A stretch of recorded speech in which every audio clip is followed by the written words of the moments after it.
You know, I was looking at the board of directors for TKO Group Holdings the other day.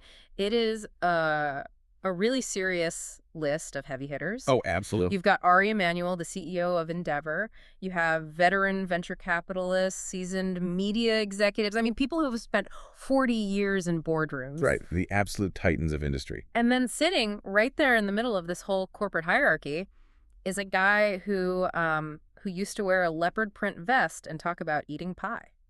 It is a pretty surreal image when you frame it like that. But, if you actually look at the financials and the brand leverage, he might arguably be the most qualified person at that table. That's exactly the thing, isn't it? We usually talk about movie stars in terms of box office. Did they open the movie? Did it flop? What's their Rotten Tomatoes score? The standard metrics. Right. But today, we aren't talking about an actor. We are talking about a human ecosystem, a multi-billion-dollar business entity that just happens to look like a comic book character. That is the perfect way to frame this deep dive. We're really trying to strip away the PR polish today. We want to understand how a failed linebacker, and I mean someone who was literally cut from the Canadian Football League, not even the NFL. Which is a key detail. Crucial detail.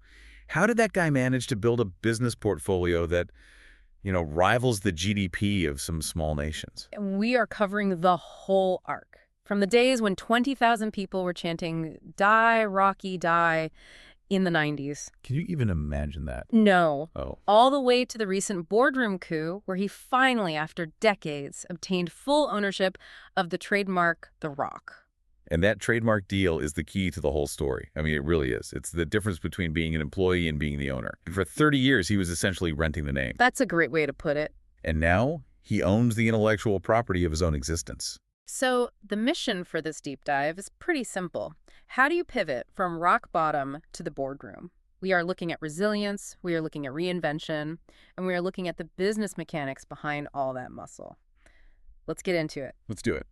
I think we have to start with the foundation, because usually when we hear the Dwayne Johnson story, the mythology kicks in with him having $7 in his pocket. Right, the famous $7 story. It's a great story. It plays really well on Instagram. But it sort of ignores the fact that he was, for all intents and purposes, genetically engineered for the wrestling business. That is a very, very astute point. If you look at the source material, specifically his genealogy, it just reads like a Wrestling Hall of Fame ballot. This wasn't an accident. It was a dynasty. Dwayne Johnson was born in Hayward, California in 1972, and from day one, he was immersed in the carnival. Right. We all know his dad, Rocky Johnson, a black Nova Scotian, an absolute physical specimen. He and Tony Atlas were the first black tag team champions in WWE history back in, 83? 1983, that is a major piece of history right there. It is. But if you pivot to his mother's side, the lineage is maybe even more profound, especially when you think about the business of wrestling. 100%. His mother, Maivia, is Samoan, and she is the adopted daughter of High Chief Peter Maivia. Now, in wrestling lore, the Maivia family and the Anoa'i family are considered blood brothers. And blood brothers isn't just a metaphor here, is it? I was reading about this actual ceremony. No, it was a literal blood oath. It was performed by High Chief Peter Maivia and Amitwanai Anoa'i. In Samoan culture, this bond is sacred. It's not just a friendship. It effectively merges the families. So what does that mean in practical terms? It means that Dwayne Johnson is culturally and, spiritually linked to the Anoa'i family, which gave us Roman Reigns, the Usos, Rikishi, Yokozuna. I mean, basically the current ruling class of the WWE. So he isn't just some guy who decided to try out for wrestling. He is effectively wrestling royalty. He had a claim from birth. But there's a detail in the research regarding his grandmother that I think explains his business acumen better than almost anything else. Leah Maivia. Yes. This is so often overlooked, but it is absolutely critical to understanding his mindset.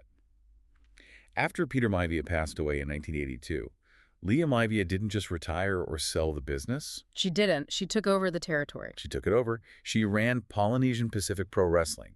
She became one of the first female professional wrestling promoters in the entire world. In the 1980s, you have to picture this. It's a cutthroat, male-dominated, smoke-filled room kind of industry. And she was running the show. Precisely. Think about what that entails. She was dealing with talent, booking the venues, handling payroll, and crucially, negotiating with other territories to trade wrestlers. So young Dwayne Johnson wasn't just watching guys do suplexes in the ring. No. He was watching his grandmother negotiate contracts. He saw the work behind the work. He saw how the sausage was made. That exposure to the nuts and bolts of the promotion business was in his DNA just as much as the athleticism was. It's a business school education before he was even in high school. Absolutely. However, despite this royal lineage and the business lessons, the early years were, well, they were not exactly him living in a palace. The sources paint a picture of legitimate instability. Oh, constant movement. The wrestling business in those days was a carnival life. You go where the booking is, where the money is. So he was all over the place. All over. He lived in New Zealand for a while where he actually played rugby. Then they moved to Hawaii, then Tennessee, Pennsylvania. He was constantly the new kid. And that instability seemed to manifest in what the police reports called behavioral issues. Behavioral issues is a very polite way of saying he was getting arrested. Multiple times by age 17. Yeah. And we're talking about real stuff. Fighting, theft, check fraud.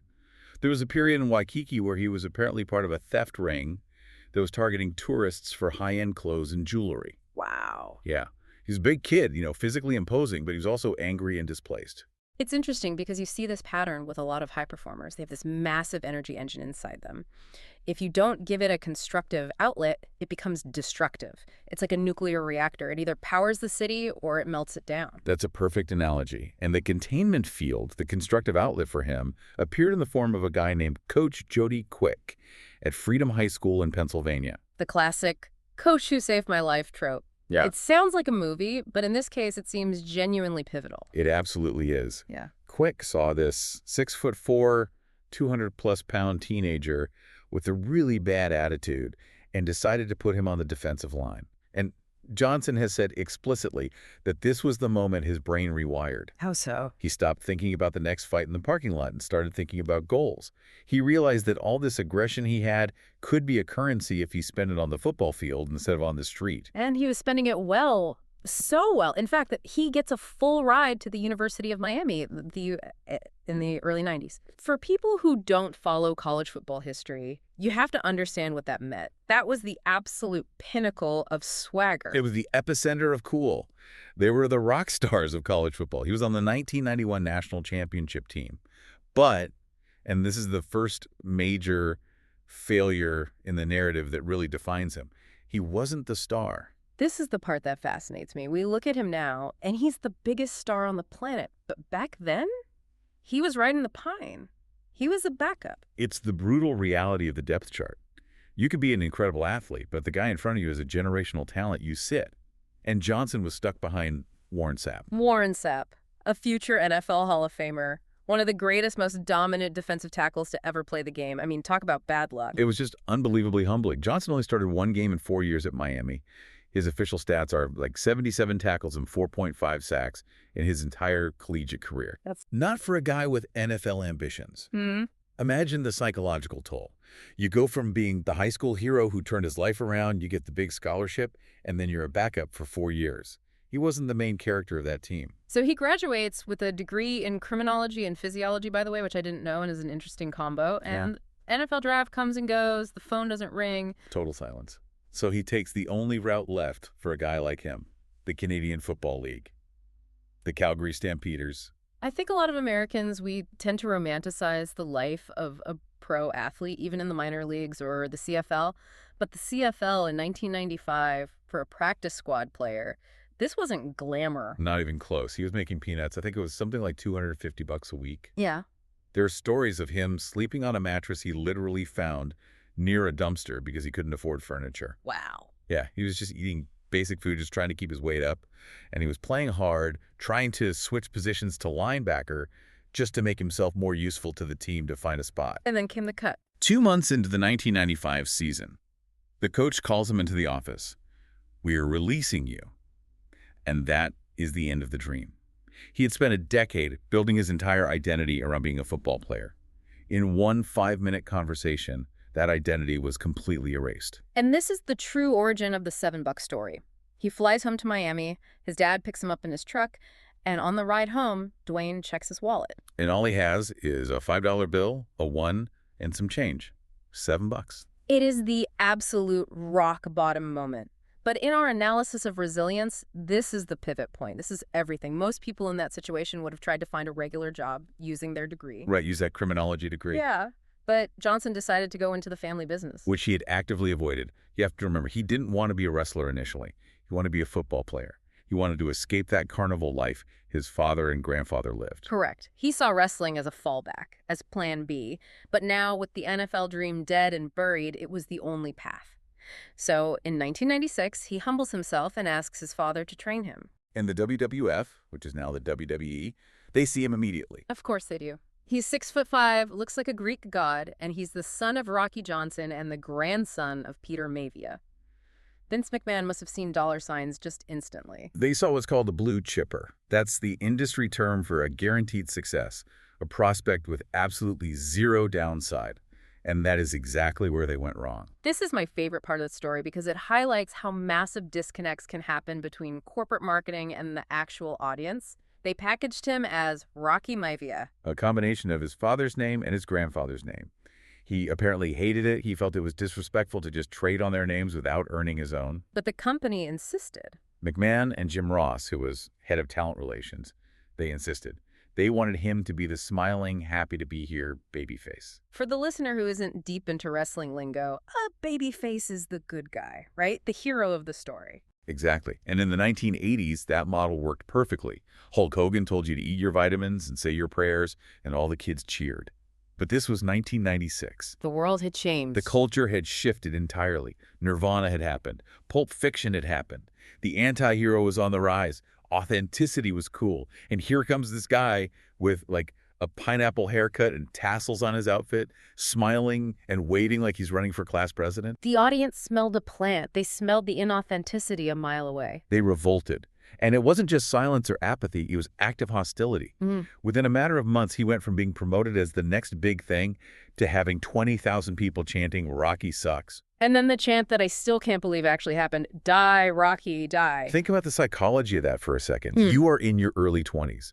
You are trying your absolute hardest. You are physically putting your body on the line every single night. And an entire arena full of people is chanting for you to die. That breaks most performers. That is a career-ending reaction for 99% of people who step into that ring. It nearly broke him. He's talked about how devastating it was. But then fate, or maybe just bad luck, intervened. He blew out his knee. A blessing in disguise. Absolutely. He was off TV for a few months in 1997. It gave him space to think, to reassess. He realized that Rocky Maivia was a lie, and the crowd knew it. So when he was ready to come back, he went to Vince McMahon and said, "I'll come back, but I'm not being Rocky Maivia anymore, and I need a microphone." And he joined the Nation of Domination, which was this militant, black, power-inspired faction. And he turned heel. He became the bad guy. And that is when The Rock was truly born. He started referring to himself in the third person. He'd show up in a city and immediately insult their local sports teams. He insulted the way the fans looked. He spoke with this incredible, arrogant cadence. He called them jabronis. He did. And the paradox is, by treating the fans like absolute garbage, they started to love him. Because it was authentic. It was real. He was channeling his real frustration with how they had treated him.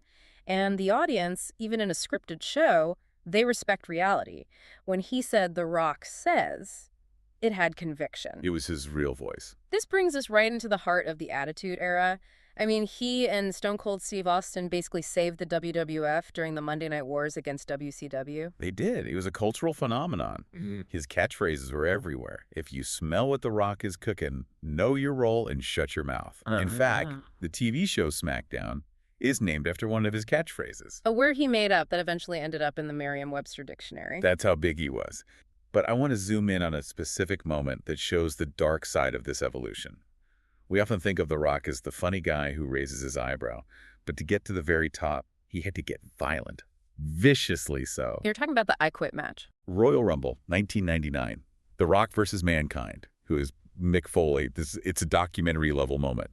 The script called for The Rock, who was the villain at the time, to handcuff Mankind and hit him with a steel chair to force him to say, "I quit." And this is hitting him in the head, which we now know is a massive concussion risk and is totally, completely banned in modern WWE. Correct. The verbal agreement between the two of them beforehand was for 5 chair shots. But during the match, The Rock felt the crowd wasn't reacting the way he wanted. He felt the heat, the drama wasn't there, so he kept swinging. He hit him 11 times. 11 unprotected full-force chair shots to the head. Mankind was knocked unconscious on his feet. His wife and kids were in the front row, crying, trying to leave the arena. It was brutal. It was excessive. This is very hard to watch today. It is. But in the twisted logic of professional wrestling at that time, it cemented The Rock as the ultimate villain. It showed that he would do anything to win. It made his character terrifyingly real. It's a chilling example of his commitment. He wasn't just an entertainer. He was willing to go to a very dark place to sell the story. And that storytelling ability, that charisma, is what Hollywood eventually noticed. But his transition to Hollywood wasn't quite as smooth as people remember. Right. He hosted SNL in 2000, which was sort of the proof of concept. He was funny. He had great timing. He could command a stage outside the ring. That opened the door. He gets the cameo in a Mummy. The Mummy returns in 2001 as the Scorpion King. It's a tiny role with bad CGI, but he pops off the screen. And that leads to the spin-off in 2002. Where he sets a world record right out of the gate. Yes. He was paid $5.5 million. That's a Guinness World Record for the highest salary for a first-time leading man. Hollywood was betting big on him from day one. But then there were the middle years, as I like to call them, the identity crisis. That's a great way to put it. He tried to be the next Arnold Schwarzenegger. You have movies like The Rundown, Walking Tall. They're good action movies, but they didn't set the world on fire. They weren't blockbusters. No. And then his advisors at the time told him to slim down. They said, you need to stop talking about wrestling. Stop being so big. They pushed him into family comedies. The Tooth Fairy era. Exactly. Yeah. The Game Plan, Race to Witch Mountain. He was trying to fit a mold, be the nice family-friendly movie star. And honestly, it was working financially. The movies made money, but his brand was diluting. He was losing his edge. He was becoming just another actor. So what changed? Because suddenly, around 2011, he becomes huge, literally and figuratively. He just explodes into this megastar. He fired his agents. He hired a new team that, crucially, included his ex-wife, Dani Garcia, which we will definitely discuss in the business section. And he made a conscious decision to stop shrinking. He got huge again. He embraced the Rock persona in his movies, and he joined the cast of Fast Five. Franchise Viagra. That is the industry term for what he became. He walks into a franchise that is, kind of flagging or getting a bit old, and his charisma injects new life and new money into it. Fast Five grossed $626 million worldwide. The previous film had done about half that. So he proved that he wasn't just a star, he was a value add. He made the pie bigger for everyone. 100%. And he repeated the trick with Jumanji. That was an even bigger risk, I think. Remaking a beloved Robin Williams classic. People thought it was sacrilege. Oh, the internet was furious when it was announced. But Welcome to the Jungle made nearly $1 billion. He found the Rock formula. Can we define that formula? Because it feels very, very specific. I think we can. Yeah. It's usually an ensemble cast. No. Kevin Hart is a key partner here because he provides the perfect comedic foil to a straight man. It's a high-concept adventure. Right. The Rock is usually wearing khaki or some kind of jungle outfit. He is hyper-competent, the best at what he does, but he allows himself to be the butt of the joke occasionally. And most importantly, it is safe. 4-quadrant entertainment. Anyone can watch it.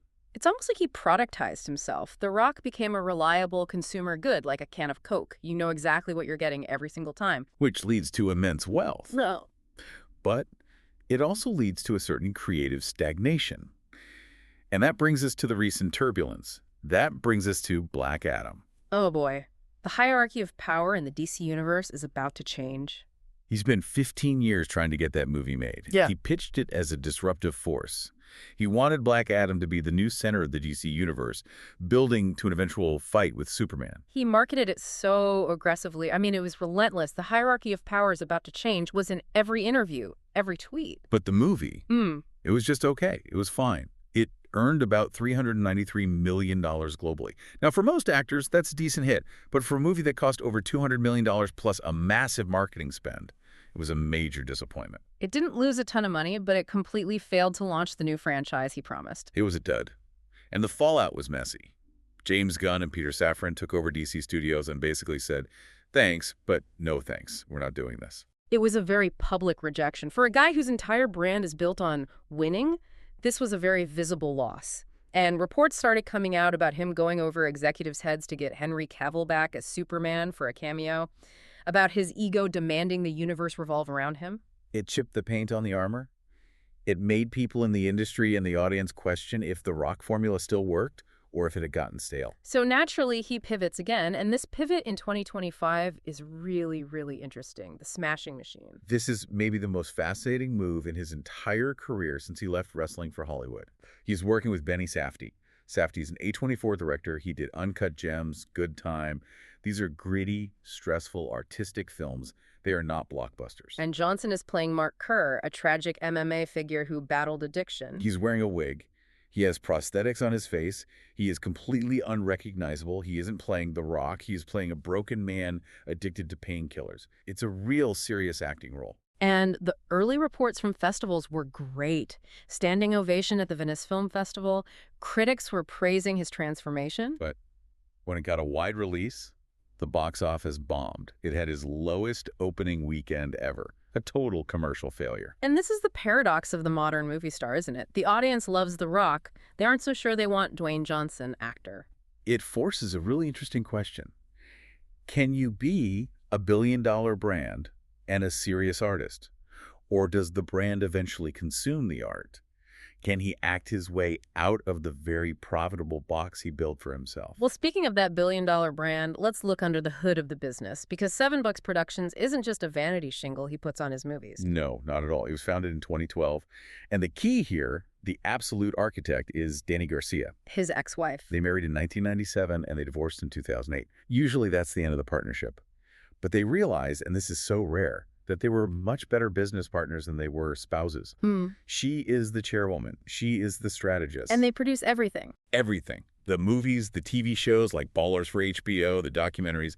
This allows them to capture back-end points on the profit, not just an upfront salary. So when Jumanji makes $1 billion, he isn't just getting his $20 million acting fee. He's getting a significant slice of the profit pie. Exactly. And that is where the real generational wealth is created. Mm. But even more than movies, there is the booze, Teremana Tequila. Launched in March 2020. I want you to just appreciate the timing of that. The entire world went into lockdown. Bars and restaurants closed. It should have been a complete nightmare for a new alcohol brand. You can't do tastings in stores. You can't sell to restaurants. Your whole launch plan is just gone. Or it's the most perfect timing imaginable because everyone was at home ordering liquor online and scrolling through social media. Precisely.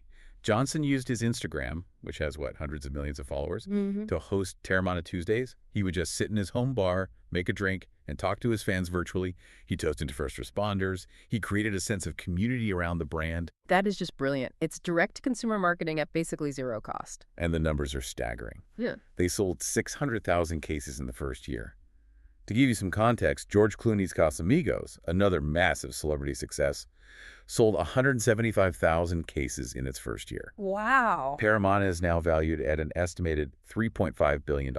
So the tequila might actually be worth more than his entire movie career earnings combined. It is highly likely. It's the Ryan Reynolds aviation gin model, but on an even bigger scale. Yeah. It proves that his influence can move physical product at a massive, massive scale. And he's not stopping there. He bought a football league, the XFL. He bought it out of bankruptcy with a group for just $15 million in 2020. Is there a more perfect narrative loop? The guy who was cut from the CFL now buys the alternative league that gives other guys a second chance. It's 100% about the narrative. He is buying the path that rejected him. He then merged it with the USFL to create the UFL in 2024. Now, spring football is a notoriously difficult business. Many, many people have failed trying to make it work. But he controls the ecosystem. That's his advantage.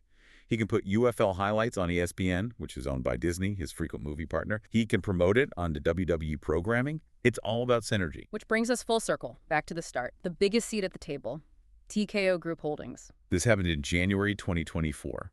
The UFC and WWE merged under a new parent company, TKO. And Johnson wasn't just brought in as a brand ambassador. He was appointed to the board of directors. This isn't a ceremonial role. He's not just a mascot they put on the letterhead. No, he has real fiduciary responsibilities. Yeah. He is shaping the future of global combat sports. And as part of that compensation package, he received $30 million in TKO stock and the trademark. The ownership of the name The Rock. For his entire career, Vince McMahon and WWE own that name. If you wanted to put The Rock on a t-shirt or a bottle of tequila, WWE got a cut. If you wanted to use it in a movie title, there were rights issues. Now, he owns it outright. He owns the IP of himself. That is ultimate freedom. It's the ultimate boss move. It's reclaiming your identity in the most literal, legal sense possible. But let's look at the human element for a minute before we wrap up, because you can't have this much drive, this much ambition, without some demons. He has been remarkably open about that. He calls it the beast. He has struggled with depression since his college days. Really? That far back? Yes. After a major shoulder injury at Miami, he fell into a deep depression. He stopped going to class. He stayed in his room all day. He cut off communication. And it happened again, even worse, after the CFL cut. I think that's surprising to a lot of people. It is, and he knows that. He has done a lot of work to destigmatize mental health for men, basically saying, look, I'm the biggest, toughest guy in the room, and I cry. I struggle. It's okay to not be okay. That's so important, especially coming from someone who is the literal archetype of modern masculinity. What about the political ambition? I feel like every 4 years we see a Rock for President poll. It's a tease that he maintains very carefully. It keeps him relevant in a completely different sphere of influence. Back in 2000, he spoke at the Republican National Convention. Then, a few weeks later, he attended the Democratic one. He's always played both sides. A true businessman. You don't want to alienate half your customer base. Exactly. But in 2020, he broke that rule and endorsed Joe Biden. It was his first major political endorsement of a candidate. And then he walked it back. He did. Recently, in 2024, he told Fox News he regretted the division it caused and stated that he wouldn't be endorsing anyone this cycle. He saw the metrics. The endorsement probably hurt the brand with conservative fans, and he corrected course. He prioritizes unity and, market share. But the polls are wild. A Newsweek poll found that 46% of Americans would consider voting for him for president. That is a level of political capital that most lifelong senators can only dream of. Whether he runs or not, he's already building a different kind of legacy. His daughter, Simone, is in the ring now. Ava, that's her ring name in WWE. She's a fourth-generation wrestler. The first ever in WWE history. Yeah. The bloodline continues. The dynasty continues. And here's a really random fact I found in the notes. His influence is so pervasive, there is a Magic, the Gathering deck archetype named after it. Yes. It's called the Rock. It's a specific black and green mid-range deck. Back in the early 2000s, the deck's creator, a guy named Sol Malka, nicknamed his creation the Rock in his Millions because of a specific card interaction, a creature, and the tokens it created. It's just a testament to how deeply he permeated all of pop culture at his peak.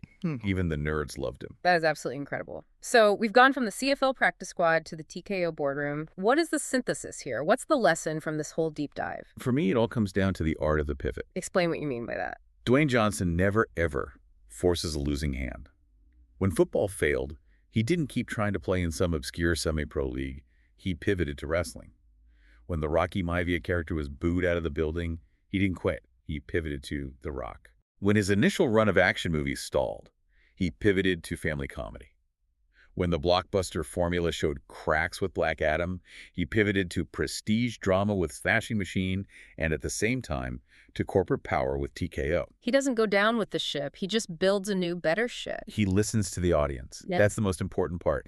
Even when the audience is screaming insults at it, he takes that data, he processes it, and he represents himself in a new form. He didn't become a billionaire by being the strongest man in the world.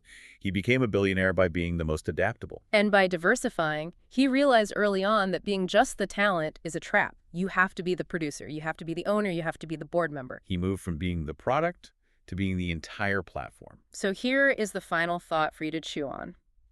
We are seeing a new version of him right now. He's returned to WWE as this character called the Final Boss. He's cursing again. He's being violent and arrogant again. And at the same time, he's taking these huge artistic risks with A24 Films. So the question is he entering a new era where he stops trying to be the most likable man in the world, the guy who shakes every hand and sells tickets to every single person, and starts trying to be the most interesting man in the world? Is he willing to trade some of that four-quadrant popularity for a legacy that has actual teeth to it? That is the storyline I'll be watching for the next few years.